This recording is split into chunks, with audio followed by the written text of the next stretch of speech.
Opa, bom dia, boa tarde, boa noite. Eu sou o Delphos e fico muito feliz que você tenha se juntado a mim nesse propósito. E hoje nós vamos ler de Gênesis capítulo 37 ao capítulo 41. Os sonhos de José. Jacó habitou na terra de Canaã, onde seu pai tinha vivido como estrangeiro. Esta é a história da família de Jacó. Quando José tinha 17 anos, pastoreava os rebanhos com os seus irmãos, ajudava os filhos de Bila e os filhos de Zilpa, mulheres de seu pai, e contava ao pai a má fama deles. Ora, Israel gostava mais de José do que de qualquer outro filho, porque ele havia nascido em sua velhice. Por isso, mandou fazer para ele uma túnica longa. Quando seus irmãos viram que o pai gostava mais dele do que de qualquer outro filho, odiaram-no e não conseguiam falar com ele amigavelmente. Certa vez, José teve um sonho, e quando contou a seus irmãos, eles passaram a odiá-lo ainda mais. Ouçam o sonho que tive, disse-lhes. Estávamos amarrando os feixes de trigo no campo, quando o meu feixe se levantou e ficou em pé, e os seus feixes se ajuntaram ao redor do meu e se curvaram diante dele. Seus irmãos lhe disseram: Então você vai reinar sobre nós? Quer dizer que você vai nos governar? E o odiaram ainda mais por causa do sonho e do que tinha dito. Depois, teve outro sonho e o contou aos seus irmãos. Tive outro sonho, e desta vez o sol, a lua e 11 estrelas se curvavam diante de mim. Quando o contou ao pai e aos irmãos, o pai repreendeu e lhe disse: Que sonho foi esse que você teve? Será que eu, sua mãe e seus irmãos viveremos a nos curvar até o chão diante de você? Assim seus irmãos tiveram ciúmes dele. O pai, no entanto, refletia naquilo. Vendido pelos irmãos. Os irmãos de José tinham ido cuidar dos rebanhos do pai, perto de Siquém, e Israel disse a José: Como você sabe, seus irmãos estão apacentando os rebanhos perto de Siquém. Quero que você vá até lá. Sim, senhor, respondeu ele. Disse-lhe o pai: Vá ver se está tudo bem com seus irmãos e com os rebanhos, e traga-me notícias. Jacó o enviou quando estava no vale de Hebrom. Mas José se perdeu quando se aproximava de Siquém. Um homem o encontrou vagueando pelos campos e lhe perguntou: Que é que você está procurando? Ele respondeu: Procuro meus irmãos. Pode me dizer onde eles estão apacentando os rebanhos? Respondeu o homem: Eles já partiram daqui. Eu os ouvi dizer: Vamos para Dotã. Assim, José foi em busca dos seus irmãos e os encontrou perto de Dotã. Mas eles o viram de longe e, antes que chegasse, planejaram matá-lo. Lá vem aquele sonhador, diziam uns aos outros. É agora, vamos matá-lo e jogá-lo num destes poços, e diremos que um animal selvagem o devorou. Veremos então o que será dos seus sonhos. Quando Rúben ouviu isso, tentou livrá-lo das mãos deles, dizendo: Não lhe tiremos a vida. E acrescentou: Não derramem sangue, joguem-no naquele poço no deserto, mas não toquem nele. Rúben propôs isso com a intenção de livrá-lo e levá-lo de volta ao pai. Chegando José, seus irmãos lhe arrancaram a túnica longa, agarraram-no e o jogaram no poço, que estava vazio e sem água. Ao se assentarem para comer, viram ao longe uma caravana de ismaelitas, que vinha de Gileade. Seus camelos estavam carregados de especiarias, bálsamo e mirra, que eles levavam para o Egito. Judá disse então a seus irmãos: Que ganharemos se matarmos o nosso irmão e escondermos o seu sangue? Vamos vendê-lo aos ismaelitas. Não tocaremos nele, afinal, é nosso irmão, é nosso próprio sangue. E seus irmãos concordaram. Quando os mercadores ismaelitas de Midian se aproximaram, seus irmãos tiraram José do poço e o venderam por 20 peças de prata aos ismaelitas, que o levaram para o Egito. Quando Rúben voltou ao poço e viu que José não estava lá, rasgou suas vestes e, voltando a seus irmãos, disse: O jovem não está lá. Para onde irei agora? Então eles mataram um bode, mergulharam no sangue a túnica de José e a mandaram ao pai com este recado: Achamos isto. Veja se é a túnica de teu filho. Ele a reconheceu e disse: É a túnica de meu filho. Um animal selvagem o devorou. José foi despedaçado.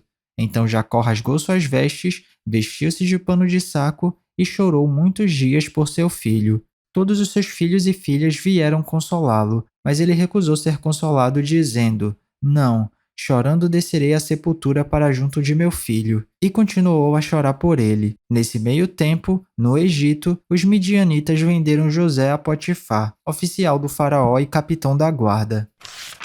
Capítulo 38. A história de Judá e Tamar. Por essa época, Judá deixou seus irmãos e passou a viver na casa de um homem de Adulão, chamado Hira. Ali, Judá encontrou a filha de um cananeu chamada Suá e casou-se com ela. Ele a possuiu, ela engravidou e deu à luz um filho, ao qual ele deu o nome de Er. Tornou-a a engravidar, teve um filho e deu-lhe o nome de Onã. Quando estava em Quezibe, ela teve ainda outro filho e chamou-o Selá. Judá escolheu uma mulher chamada Tamar para Er, seu filho mais velho, mas o Senhor reprovou a conduta perversa de Er, filho mais velho de Judá, e por isso o matou. Então Judá disse a Onã: Case-se com a mulher do seu irmão, cumpra as suas obrigações de cunhado para com ela e dê uma descendência a seu irmão, mas Onã sabia que a descendência não seria sua. Assim, toda vez que possuía a mulher do seu irmão, derramava o sêmen no chão para evitar que seu irmão tivesse descendência. O Senhor reprovou o que ele fazia, e por isso o matou também. Disse então Judá à sua nora Tamar: More como viúva na terra de seu pai até que o meu filho Selá cresça, porque temia que ele viesse a morrer, como seus irmãos. Assim, Tamar foi morar na casa do pai. Tempos depois morreu a mulher de Judá, filha de Suá. Passando o luto, Judá foi ver os tosqueadores do seu rebanho em Timna, com o seu amigo Hira, o adulamita. Quando foi dito a Tamar: seu sogro está a caminho de Timna para tosquear suas ovelhas, ela trocou de roupas de viúva, cobriu-se com um véu para se disfarçar e foi sentar-se à entrada de Enaim, que fica no caminho de Timna. Ela fez isso porque viu que, embora Selá já fosse crescido, ela não lhe tinha sido dada em casamento. Quando a viu, Judá pensou que fosse uma prostituta, porque ela havia encoberto o rosto. Não sabendo que era sua nora, dirigiu-se a ela, à beira da estrada, e disse: Venha cá, quero deitar-me com você. Ela lhe perguntou: O que você me dará para deitar-se comigo? Disse ele: Eu lhe mandarei um cabritinho do meu rebanho. E ela perguntou: Você me deixará alguma coisa como garantia até que o mande? Disse Judá: Que garantia devo dar-lhe? Respondeu ela: O seu elo com o cordão e o cajado que você tem na mão. Ele os entregou e a possuiu, e Tamar engravidou dele. Ela se foi, tirou o véu e tornou a vestir as roupas de viúva. Judá mandou o cabritinho por meio de seu amigo Adulamita, a fim de reaver da mulher sua garantia, mas ele não a encontrou, e perguntou aos homens do lugar: Onde está a prostituta cultual que costuma ficar à beira do caminho de Enaim? Eles responderam: Aqui não há nenhuma prostituta cultual. Assim, ele voltou a Judá e disse: Não a encontrei. Além disso, os homens do lugar disseram que lá não há nenhuma prostituta cultual. Disse Judá: Fique ela com o que lhe dei. Não quero que nos tornemos objeto de zombaria. Afinal de contas, mandei a ela este cabritinho, mas você não a encontrou. Cerca de 3 meses mais tarde, disseram a Judá: Sua nora Tamar prostituiu-se e na prostituição ficou grávida.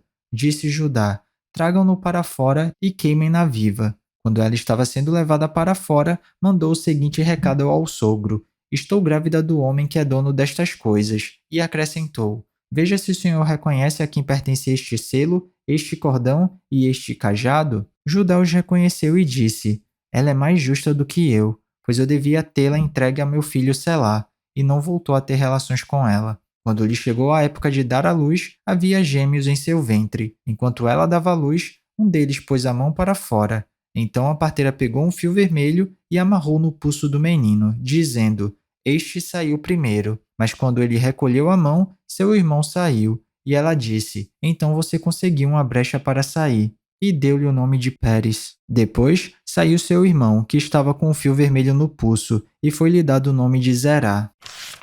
Capítulo 39. José assediado pela mulher de Potifar. José havia sido levado para o Egito, onde o egípcio Potifar, oficial do faraó e capitão da guarda, comprou-o dos ismaelitas, que o tinham levado para lá. O Senhor estava com José, de modo que este prosperou e passou a morar na casa do seu senhor egípcio. Quando este percebeu que o Senhor estava com ele e que o fazia prosperar em tudo o que realizava, agradou-se de José e tornou-o administrador de seus bens. Potifar deixou a seu cuidado a sua casa e lhe confiou tudo o que possuía. Desde que o deixou cuidando de sua casa e de todos os seus bens, o Senhor abençoou a casa do egípcio por causa de José. A bênção do Senhor estava sobre tudo o que Potifar possuía, tanto em casa como no campo. Assim, deixou ele aos cuidados de José tudo o que tinha, e não se preocupava com coisa alguma, exceto com sua própria comida. José era atraente e de boa aparência, e depois de certo tempo, a mulher do seu senhor começou a cobiçá-lo e o convidou. Venha, deite-se comigo. Mas ele se recusou e lhe disse: Meu senhor não se preocupa com coisa alguma de sua casa, e tudo o que tem deixou aos meus cuidados. Ninguém desta casa está acima de mim. Ele nada me negou, a não ser a senhora, porque é a mulher dele. Como poderia eu então cometer algo tão perverso e pecar contra Deus? Assim, embora ela insistisse com José dia após dia, ele se recusava a deitar-se com ela e evitava ficar perto dela. Um dia ele entrou na casa para fazer suas tarefas e nenhum dos empregados ali se encontrava. Ela o agarrou pelo manto e voltou a convidá-lo. Vamos, deite-se comigo. Mas ele fugiu da casa deixando o manto na mão dela. Quando ela viu que, ao fugir, ele tinha deixado o manto em sua mão, chamou os empregados e lhes disse: Vejam, este hebreu nos foi trazido para nos insultar. Ele entrou aqui e tentou abusar de mim, mas eu gritei. Quando me ouviu gritar por socorro, largou seu manto ao meu lado e fugiu da casa. Ela conservou o manto consigo até que o senhor de José chegasse à casa. Então, repetiu-lhe a história. Aquele escravo hebreu que você nos trouxe aproximou-se de mim para me insultar. Mas quando gritei por socorro, ele largou seu manto ao meu lado e fugiu. Quando seu senhor ouviu o que sua mulher lhe disse, foi assim que o seu escravo me tratou, ficou indignado. Mandou buscar José e lançou-o na prisão em que eram postos os prisioneiros do rei. José ficou na prisão, mas o Senhor estava com ele e o tratou com bondade, concedendo-lhe a simpatia do carcereiro. Por isso, o carcereiro encarregou José de todos os que estavam na prisão, e ele se tornou responsável por tudo o que lá sucedia. O carcereiro não se preocupava com nada do que estava a cargo de José, porque o Senhor estava com José e lhe concedia bom êxito em tudo o que realizava. Capítulo 40. José interpreta os sonhos de 2 prisioneiros. Algum tempo depois, o copeiro e o padeiro do rei do Egito fizeram uma ofensa ao seu senhor, o rei do Egito. O faraó irou-se com os 2 oficiais, o chefe dos copeiros e o chefe dos padeiros, e mandou prendê-los na casa do capitão da guarda na prisão em que José estava. O capitão da guarda os deixou aos cuidados de José, que os servia. Depois de certo tempo, o copeiro e o padeiro do rei do Egito que estavam na prisão sonharam. Cada um teve um sonho, ambos na mesma noite, e cada sonho tinha sua própria interpretação. Quando José foi vê-los na manhã seguinte, notou que estavam abatidos. Por isso, perguntou aos oficiais do faraó, que também estavam presos na casa do seu senhor: Por que hoje vocês estão com semblante triste? Eles responderam: Tivemos sonhos, mas não há quem os interprete.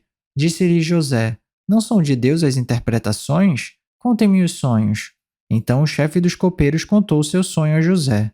Em meu sonho, vi diante de mim uma videira, com 3 ramos. Ela brotou, floresceu e deu uvas que amadureciam em cachos. A taça do faraó estava em minha mão. Peguei as uvas e as espremi na taça do faraó e as entreguei em sua mão. Disse-lhe José: Esta é a interpretação. Os 3 ramos são 3 dias. Dentro de 3 dias, o faraó vai exaltá-lo e restaurá-lo à sua posição, e você servirá a taça na mão dele, como costumava fazer quando era seu copeiro. Quando tudo estiver indo bem com você, lembre-se de mim e seja bondoso comigo. Fale de mim ao faraó e tire-me desta prisão, pois fui trazido à força da terra dos hebreus, e também aqui nada fiz para ser jogado neste calabouço. Ouvindo o chefe dos padeiros essa interpretação favorável, disse a José: Eu também tive um sonho. Sobre a minha cabeça havia 3 cestas de pão branco. Na cesta de cima havia todo tipo de pães e doces que o faraó aprecia, mas as aves vinham comer da cesta que eu trazia na cabeça. E disse José: Esta é a interpretação. As 3 cestas são 3 dias. Dentro de 3 dias, o faraó vai decapitá-lo e pendurá-lo numa árvore, e as aves comerão a sua carne. 3 dias depois, era o aniversário do faraó, e ele ofereceu um banquete a todos os seus conselheiros. Na presença deles, reapresentou o chefe dos copeiros e o chefe dos padeiros. Restaurou a sua posição o chefe dos copeiros, de modo que ele voltou a ser aquele que servia a taça do faraó, mas ao chefe dos padeiros mandou enforcar, como José lhes dissera em sua interpretação. O chefe dos copeiros, porém, não se lembrou de José, ao contrário, esqueceu-se dele. Capítulo 41. José interpreta os sonhos do faraó. Ao final de 2 anos, o faraó teve um sonho. Ele estava em pé junto ao rio Nilo. quando saíram do rio Nilo 7 vacas belas e gordas que começaram a pastar entre os juncos. Depois saíram do rio mais 7 vacas, feias e magras, que foram para junto das outras, à beira do Nilo. Então as vacas feias e magras comeram as 7 vacas belas e gordas. Nisso, o faraó acordou. Tornou a adormecer e teve outro sonho. 7 espigas de trigo, graúdas e boas, cresciam no mesmo pé. Depois brotaram outras 7 espigas, mirradas e ressequidas pelo vento leste. As espigas mirradas engoliram as 7 espigas graúdas e cheias. Então o faraó acordou. Era um sonho. Pela manhã, perturbado, mandou chamar todos os magos e sábios do Egito e lhes contou os sonhos, mas ninguém foi capaz de interpretá-los. Então o chefe dos copeiros disse ao faraó: "Hoje me lembro de minhas faltas." Certa vez, o faraó ficou irado com 2 dos seus servos e mandou prender-me junto com o chefe dos padeiros, na casa do capitão da guarda. Certa noite, cada um de nós teve um sonho, e cada sonho tinha uma interpretação. Pois bem, havia lá conosco um jovem hebreu, servo do capitão da guarda. Contamos a ele os nossos sonhos e ele os interpretou, dando a cada um de nós a interpretação do seu próprio sonho. E tudo aconteceu conforme ele nos dissera. Eu fui restaurado à minha posição e o outro foi enforcado. O faraó mandou chamar José, que foi trazido depressa do calabouço. Depois de se barbear e trocar de roupa, apresentou-se ao faraó. O faraó disse a José: "Tive um sonho que ninguém consegue interpretar, mas ouvi falar que você, ao ouvir um sonho, é capaz de interpretá-lo." Respondeu-lhe José: "Isso não depende de mim, mas Deus dará ao faraó uma resposta favorável." Então o faraó contou o sonho a José. Sonhei que estava em pé, à beira do Nilo, quando saíram do rio 7 vacas belas e gordas, que começaram a pastar entre os juncos. Depois saíram outras 7 raquíticas, muito feias e magras. Nunca vi vacas tão feias em toda a terra do Egito. As vacas magras e feias comeram as 7 vacas gordas, que tinham aparecido primeiro. Mesmo depois de havê-las comido, não parecia que o tivessem feito, pois continuavam tão magras como antes. Então acordei. Depois tive outro sonho. Vi 7 espigas de cereal, cheias e boas, que cresciam no mesmo pé. Depois delas, brotaram outras 7, murchas e mirradas, ressequidas pelo vento leste. As espigas magras engoliram as 7 espigas boas. Contei isso aos magos, mas ninguém foi capaz de explicá-lo. O faraó teve um único sonho, disse-lhe José. Deus revelou ao faraó o que está para fazer. As 7 vacas boas são 7 anos. E as 7 espigas boas são também 7 anos. Trata-se de um único sonho. As 7 vacas magras e feias que surgiram depois das outras e as 7 espigas mirradas queimadas pelo vento leste são 7 anos. Serão 7 anos de fome. É exatamente como eu disse ao faraó. Deus mostrou ao faraó aquilo que ele vai fazer. 7 anos de muita fartura estão para vir sobre toda a terra do Egito, mas depois virão 7 anos de fome. Então todo o tempo de fartura será esquecido, pois a fome arruinará a terra. A fome que virá depois será tão rigorosa que o tempo de fartura não será mais lembrado na terra. O sonho veio ao faraó 2 vezes porque a questão já foi decidida por Deus, que se apressa em realizá-la. Procure agora, ó faraó, um homem criterioso e sábio e ponha-o no comando da terra do Egito. O faraó também deve estabelecer supervisores para recolher 1/5 da colheita do Egito durante os 7 anos de fartura. Eles deverão recolher o que puderem nos anos bons que virão e fazer estoques de trigo que, sob o controle do faraó, serão armazenados nas cidades. Esse estoque servirá de reserva para os 7 anos de fome que virão sobre o Egito, para que a terra não seja arrasada pela fome. José no governo do Egito.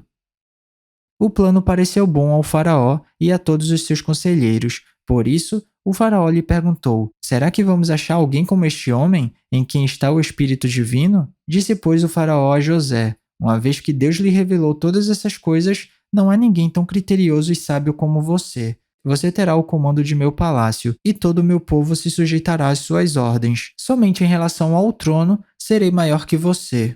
E o faraó prosseguiu: "Entrego a você agora o comando de toda a terra do Egito." Em seguida, o faraó tirou do dedo seu anel-selo e o colocou no dedo de José. Mandou-o vestir linho fino e colocou uma corrente de ouro em seu pescoço. Também o fez subir em sua segunda carruagem real, e à frente os arautos iam gritando: "Abram caminho." Assim, José foi posto no comando de toda a terra do Egito. Disse ainda o faraó a José: "Eu sou o faraó. mas sem a sua palavra, ninguém poderá levantar a mão nem o pé em todo o Egito. O faraó deu a José o nome de Zafenate-Paneia e lhe deu por mulher a Zenate, filha de Potífera, sacerdote de On. Depois José foi inspecionar toda a terra do Egito. José tinha 30 anos de idade quando começou a servir ao faraó, rei do Egito. Ele se ausentou da presença do faraó e foi percorrer todo o Egito. Durante os 7 anos de fartura, a terra teve grande produção. José recolheu todo o excedente dos 7 anos de fartura no Egito e o armazenou nas cidades. Em cada cidade ele armazenava o trigo colhido nas lavouras das redondezas. Assim, José estocou muito trigo como a areia do mar. Tal era a quantidade que ele parou de anotar, porque ia além de toda medida. Antes dos anos de fome, a Zenate, filha de Potífera, sacerdote de On, deu a José 2 filhos. Ao primeiro, José deu o nome de Manassés, dizendo: Deus me fez esquecer todo o meu sofrimento e toda a casa de meu pai. Ao segundo filho, chamou Efraim, dizendo: Deus me fez prosperar na terra onde tenho sofrido.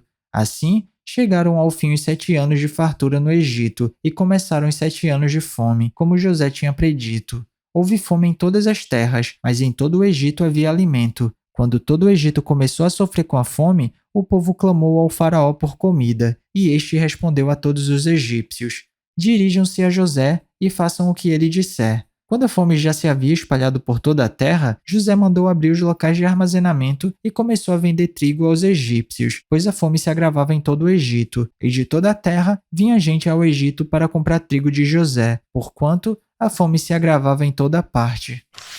E é isso, chegamos ao final da nossa leitura. Eu espero que você tenha gostado. Se alguma coisa soar estranha ou diferente, eu te encorajo a dar uma pesquisada a respeito disso, porque apesar da Bíblia ser um livro muito atual, ela foi escrita numa época e numa cultura diferente da nossa. Então vale a pena dar uma pesquisada para entender melhor os contextos históricos e culturais. Ah, e esse vídeo aqui não é para substituir o devocional não, tá? É só um plus, é só um bônus, é só um incentivo. Continue tendo seu tempo especial com Deus e se alguma palavra tocar seu coração e se você quiser compartilhar comigo aqui nos comentários, fica à vontade que eu vou ficar muito feliz de ler. Não se esquece de ativar as notificações do canal para não perder nenhum vídeo e tamo junto. Cheirinho no coçarão, que Papai do Céu abençoe e até amanhã.